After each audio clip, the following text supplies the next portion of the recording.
Hello friends, एक बार आप लोगों का स्वागत है मेरे YouTube channel make English easy पर। तो आज हम लोग डिस्कस करेंगे मेजर लिटरेरी टर्म्स क्या हैं। और अगर आप चैनल पर नए हैं तो please subscribe the channel and like the video और शेयर कीजिएगा इसे ज़्यादा से ज़्यादा लोगों के साथ, जिससे कि जो लोग इंग्लिश टीजीटी की प्रिपरेशंस कर रहे हैं या जीआईसी वगैरह की तैयारी कर रहे हैं, और आप सब लोगों को पता ही है उसका एग्ज़ाम सभी 2 महीने बाद होने वाला है, तो अगर आप शेयर करते हैं तो उनका भी शायद उनको भी इससे कुछ लाभ मिले। और अगर आप मेरे चैनल को सब्सक्राइब करते हैं तो आप लोगों को ऐसे बहुत सारी वीडियोस मिलते हैं जो आपको मैं पर डे एक वीडियो अपलोड करूंगा जो आपको किसी न किसी रूप में आपके एग्ज़ाम्स की बेहतर तैयारी करने के लिए मदद करेगा। तो चलिए स्टार्ट करते हैं, मेजर लिटरेरी टर्म्स पर बात करते हैं। तो एक्रोनिम्स क्या होते हैं?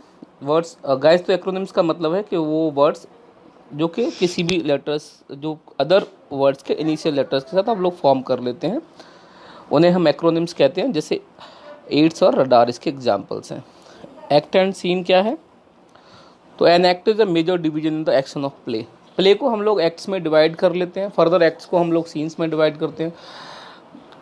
एक्ट में आप लोगों को division of time and action देखने को मिलेगा, लेकिन सीन में ये डिवीजन ऑफ और ब्रेक ऑफ टाइम और एक्शन देखने को नहीं मिलती है, उसे हम सीन कहते हैं। एस्थेटिसिज्म क्या है? It was a movement that believe the arts is self sufficient. ये एक वो मूवमेंट था जिसमें उनका ये मानना था कि आर्ट अपने आप में ही पर्याप्त होती है और इसके लिए किसी हमें बाहरी नैतिक उद्देश्य की आवश्यकता नहीं है। ये जो मूवमेंट था वो ये फेवर करता था कि आर्ट्स फॉर आई आर्ट, यानी कि आर्ट्स फॉर आर्ट सेक्स।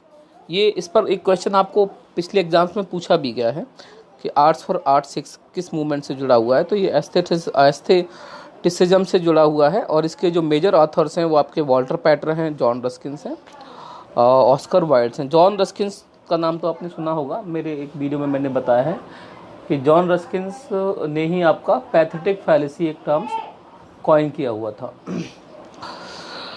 आगे अफेक्टिव फैलेसी क्या है? ये जो टर्म्स है आपका, इसको कॉइन किया गया था W.K. विमसेस्ट और मोनरो सी ब्रैडस्ले के द्वारा 1946 में। अफेक्टिव फैलेसी मीन्स है the error of evaluating a poem wide it's affect, यानी कि पोएम के जो प्रभाव हैं उनको जज करने में, उनको इवेल्युएट करने में जो गलती है उसे हम अफेक्टिव फैलेसी कहते हैं। स्पेशली इसके इमोशनल इफेक्ट्स को जज करने में, किसके रीडर्स पर इमोशनल इफेक्ट क्या है उसको जज करने में जो हम गलतियां करते हैं और जो एरर करते हैं उसी को हम अफेक्टिव फैलेसी बोलेंगे। एलिनेशन इफेक्ट क्या है? एलिनेशंस आप सब को जानते हैं। एलिनेशंस मीन्स है कि किसी चीज़ को अगर हम किसी चीज़ को एलिनेट कर देते हैं तो यानी कि उसे अलग थलग कर देना, मतलब बाकी समूह से किसी को अलग थलग कर देना एलिनेशन है, जिसको आपका एस्ट्रेंजमेंट अफेक्ट या डिस्टेंसिंग अफेक्ट भी कहा जा सकता है। और इसका मतलब है कि प्रिवेंट द इमोशनल आइडेंटिफिकेशन और involvement of the audience with the characters and their action in the play. यानी कि जो कैरेक्टर्स हैं प्लेज में, उनका जो एक्शंस हैं उससे ऑडियंस को थोड़ा दूर रखना, यानी ऑडियंस उनसे अपना कोई इमोशनल अटैचमेंट नहीं बना पाए, कोई बॉन्ड ना बना पाए, उस अफेक्ट को ही एलिनेशन अफेक्ट कहा जाता है। इसको 1920 में सबसे पहले आपका एक जर्मन प्ले राइट है टॉल्ट ब्रैड्स करके, उन्होंने अप्लाई किया था, और इसके लिए उन्होंने एपिक थिएटर एक टर्म अप्लाई किया और उन्होंने ही अपने प्लेज में इस टर्म्स को और डिनोट किया है, डिनोट्स यानी बताया है। एलेगोरी क्या है? एक्सटेंडेड मेटाफर है, इसके बारे में तो आपने सुना ही हुआ है। जैसे जॉन बनियांस का पिलग्रिम प्रोग्रेस है, बहुत ही सिंपल टर्म्स है। एलेगोरी में क्या करते हैं कि जो रियल लाइफ हमारी वैल्यूज होती हैं, जैसे ऑनेस्टी है, ट्रुथ है, सिन है, इनको एज ए करेक्टर यूज किया जाता है। मतलब एक एक्ट ऑफ प्ले या एक जो art of literature work of literature है, वहाँ उनको हम लोग एक कैरेक्टर के रूप में यूज करते हैं, तो उसे हम एलेगोरी कहा करते हैं। और इसका बहुत बेहतर एग्जांपल है जॉन बनियांस का पिलग्रिम्स प्रोग्रेस। एलुजन्स क्या है? An indirect or the passing reference है to an event, person, place or another work of literature or art, उसे हम एलुजन कहेंगे। एम्बिग्विटी क्वाइट ऑबिवियस है phrasing which can have the two meanings, यानी कि ऐसा टू और मोर मीनिंग समटाइम्स, यानी कोई एक वर्ड या फ्रेज, एक पूरा फ्रेज दिया है, वर्ड नहीं मैं फ्रेज को बोलूँगा, जिसके एक से अधिक मीनिंग भी हो सकते हैं, उसे हम एम्बिग्विटी कहते हैं, यानी कोई स्पष्ट मीनिंग नहीं है उसका, क्लियर नहीं है कि क्या होना चाहिए। एना कॉलोथन्स क्या है, ट्रांसपोजिशन ऑफ क्लाजेज, यानी क्लाजेज को यहाँ वहाँ उनकी मतलब कंप्लीट सेंटेंस में उनकी पोजीशंस को चेंज कर देना, एक अननेचुरल ऑर्डर एक्वायर करने के लिए सेंटेंस में, उसको आपका एना कॉलोथन्स कहा जाएगा। एनाग्नोसिस या आपका रिकग्निशन क्या होता है, ट्रेजिक हीरो के लिए पॉइंट इन द प्ले में during the which the tragic hero experience a kind of self understanding, यानी वो इसको समझ में आ जाता है कि हाँ उसकी क्या गलती है, उसका क्या फ्लाह था जिसकी वजह से उसे इन सारी डूम्स का या वो सारे कैटास्ट्रॉफ का सामना करना पड़ रहा है, तो वो वहाँ वो समझ लेता है, उसी को आपका एनाग्नोसिस या रिकग्निशन कहा जाता है। इसी को परपेसिया भी बोला गया है। परपेसिया से मतलब है कि वहाँ जहाँ से आपका ट्रेजिक हीरो का पूरा लक या पूरा ही एक तरह से सारा चेंजेस देखने को मिलता है उसकी लाइफ में, और ये पर्टिकुलरली गुड टू बैड या हाई टू लो होता है, यानी कि अच्छे से बुरा या ऊपर से नीचे की तरफ चलता है, ये उल्टा नहीं होगा। अब एनालॉगी ये सिमिलर टू द सिमिलीज के सिमिलर होता है, लेकिन इसमें क्या होता है कि ये टू ऐसे ऑब्जेक्ट को कंपेयर करते हैं हम लोग, या टू ऐसे ऑब्जेक्ट जो अदरवाइज अनलाइक हैं, यानी कि जिनमें कोई समानता ही नहीं है, जिनमें कोई भी ऐसा कुछ है ही नहीं है कि उनको कंपेयर किया जा सके, लेकिन हम उसको कंपेयर कर देते हैं। एग्जांपल इसमें यहाँ दिया हुआ है, the dress is as white as snow, तो स्नो और ड्रेस का कोई कंपैरिजन, वैसे तो उनमें कुछ समान है ही नहीं है, लेकिन फिर भी हमने उनका कंपेयर किया, तो वो एनालॉगी है। अच्छा, सिम्बली में क्या डिफरेंस होता है, सिम्बली के साथ होता है कि सिम्बली में जब कंपेयर किया जाएगा ऑब्जेक्ट्स को, तो उनके बीच में कहीं ना कहीं at least one quality they must be having common, उनमें कम से कम एक क्वालिटी तो कॉमन होगी सिमिली में, और ये एनालॉगी है। तो सिमिली और एनालॉगी में आप डिफरेंस करना भी सीखें, ऐसा ना करें कि एनालॉगी को सिमिली कंसीडर करें या सिमिली को एनालॉगी कंसीडर करें।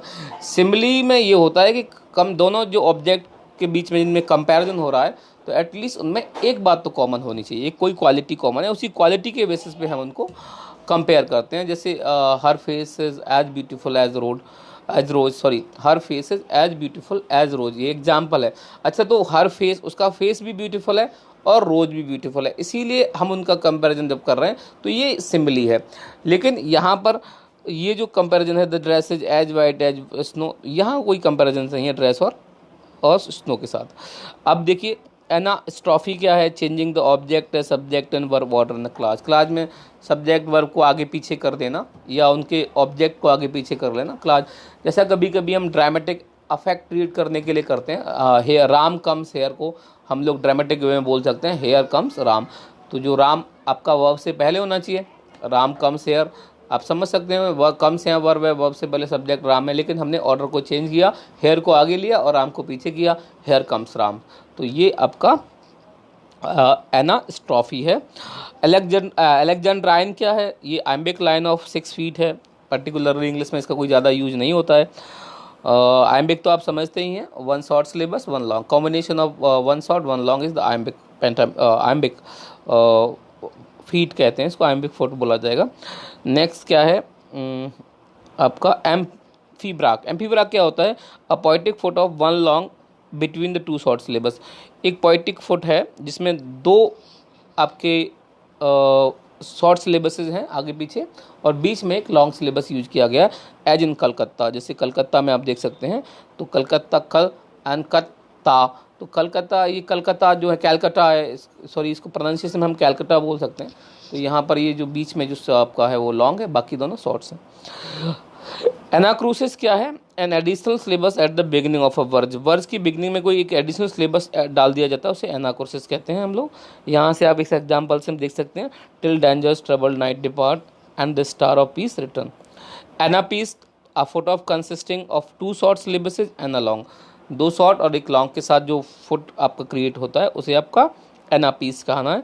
एफॉर्मिज्म क्या है कि saying of more in a little words और using the few words saying the more things, कुछ थोड़े से शब्दों का इस्तेमाल करके ज़्यादा बात कह देना, यानी short sentence in which much thought observations has been compose, उसको आपका एफोरिज्म कहा जाएगा, जहाँ कम शब्दों में बात को बढ़ा चढ़ा के बोलना, यानी काफ़ी सारी बात कम शब्दों में कह जाना, उसको आपका एनाफॉर्मिज्म कहा जाता है। नेक्स्ट है एनेक्डोट है, the brief narration of a single event और इंसिडेंट। एनेक्डोट्स होती हैं दंत कथाएं, हिंदी में इन्हें कहते हैं, छोटी छोटी कहानियाँ, और particularly to support some or to support or express or begin some idea that is not more interesting. कोई एक ऐसा विचार आगे रखना है, ऐसी कहानी सुनाना जो ज़्यादा इंटरेस्ट नहीं है, लेकिन उससे पहले एक कोई कहानी सुनाना उससे जुड़ी हुई, जिससे कि वो पूरा का पूरा वाक़या बहुत ज़्यादा इंटरेस्टिंग हो जाए, उसे हम एनेक्डोट्स कहते हैं। एंटागोनिस्ट क्या है? The villain of the story है, who fight against the protagonist. तो इसमें तो बहुत सिंपल है। आपका एंथ्रोपोमॉर्फिज्म्स क्या है? एस्क्राइबिंग द ह्यूमन कैरेक्टर्स, यानी मानवीय गुणों को किसी नॉन ह्यूमन बीइंग्स यानी कि किसी एनिमल या गॉड के साथ रिलेट करने को हम लोग एंथ्रोपोमॉर्फिज्म्स कहेंगे। एंटी क्लाइमेक्स क्या है? कि एंटी क्लाइमेक्स का अपोजिट है। क्लाइमेक्स में क्या होता है कि हम मतलब क्लाइमेक्स में हम ऊपर की तरफ चलते हैं, यानी कि थॉट्स की शुरुआत में हम लोग लेस इंपॉर्टेंट चीज़ें देते हैं, लास्ट में ज़्यादा इंपॉर्टेंट चीज़ों को रखते हैं, वो क्लाइमेक्स है। ये उसका अपोजिट है एंटी क्लाइमेक्स, यानी कि लास्ट में आपका इंपॉर्टेंट चीज़ें नहीं रहेंगी, जैसे statement beginning seriously but ending lightly, जैसे Anna does sometimes counsel take and sometimes tea. तो शुरुआत में तो बहुत ही सीरियसली इसको हमने स्टार्ट किया, लेकिन लास्ट में बहुत ही हंसी मजाक के साथ बहुत लाइटली ख़त्म कर दिया, तो ये आपका एंटी क्लाइमेक्स है। Anti hero opposite of hero तो नहीं है, जैसे मान लीजिएगा एक किसी प्ले या करेक्टर में एक ऐसा हीरो जो कि हीरो की क्वालिटीज़ नहीं है उसमें, लेकिन फिर भी वो हीरो ऑफ प्ले है या हीरो ऑफ स्टोरी है, उसे हम एंटी हीरो कहते हैं। जैसे कि आपका इट इज़ अ प्रोटोगोनिस्ट है हु इन अ वे और अंदर differ from the traditional hero instead of being the courageous and determined. For instance, an anti-hero might be timid, hypersensitive, and indecisive to point of paralyze. Examples: Prufrock in T.S. Eliot's Love Song of J. Alfred Prufrock है। Anti-strophe क्या है? Repetition of the same words or the group of words in a paragraph in the end of sentences, उसे आपका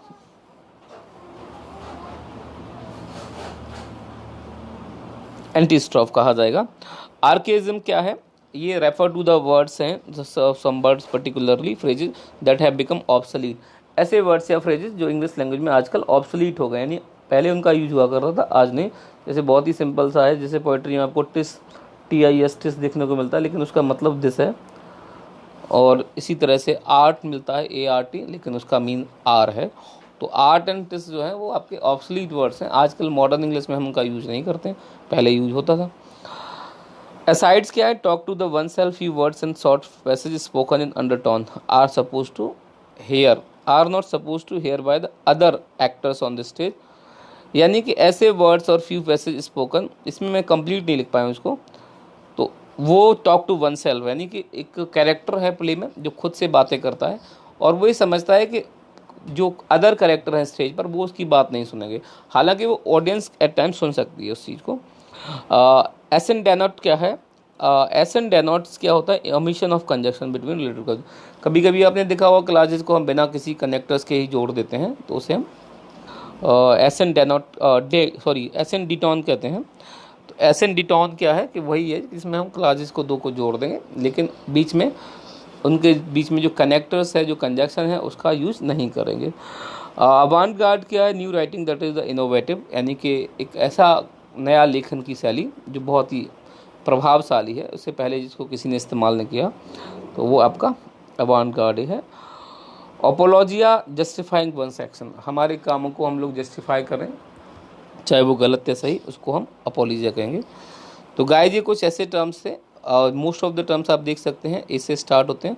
अगले video में मैं आपको B से स्टार्ट होने वाले इसी तरह के लिटरेरी टर्म्स को एक्सप्लेन करूंगा, आपके साथ शेयर करूंगा। और गाइस आप लोगों को ये वीडियो पसंद आया हो तो इसे शेयर करें और लाइक करें, और मेरे चैनल को सब्सक्राइब कर लें, जिससे मैं आपके साथ इसी तरह के वीडियो रोज़ शेयर कर सकूं और आप लोगों को आपकी तैयारी में कुछ मदद कर सकूं। Thank you guys for watching.